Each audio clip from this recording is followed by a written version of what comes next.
about 3.5, 4 years ago is when I first started to focus on music and to write music and to get into the studio and actually record music. What happened was, it's just like I used to freestyle around, you know, school, and, you know, here and there write a rhyme. Like, it wouldn't be a song, it'd just be one long verse or something, you know, because I didn't really know the structures. And I would, you know, recite these rhymes or freestyle with friends, and they was like, yo, you nice, like, you should try to get into the studio.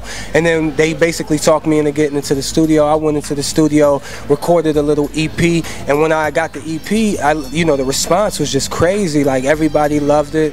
And from there, you know, I met Mos Def, and he was like one of the first people to hear it, because I was playing it in the store that my friends worked in, and he happened to come in there, and he heard it, and he was like, who is this? And then they was like, that's him. And then he's like, that's you? I'm like, yeah. And then, you know, from there we kind of exchanged information, and you know, it was kind of like, he helped me, you know, a lot through the come up, and he helped me just alone by taking a liking to my music. You know what I mean? When I first put out something and you have somebody like Mos Def, someone who I admired growing up, you know what I mean? Like, wow, this dude is complimenting me.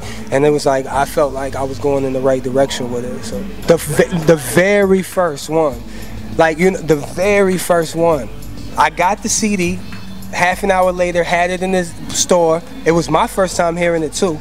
I took it from, you know, getting mastered to the store, playing it. He walks in about 5 minutes after, maybe like 2 songs into the project, he came in. It's been a blessing, you know, like God has blessed me, you know, because every step of the way has been like that. You know, it's just been in the right place at the right time, or just rubbing shoulders with the right people, or getting the opportunity to be heard by the right people, so to say. You know, just the Most thing, and then Cootie and Chike, and then, you know, from them getting videos on MTV, BET, you know, all these major networks, and then, you know, from that to being seen by Ross, you know, and then Rose picking me up. It's just everything was aligned, you know, like I should have been doing this, you know.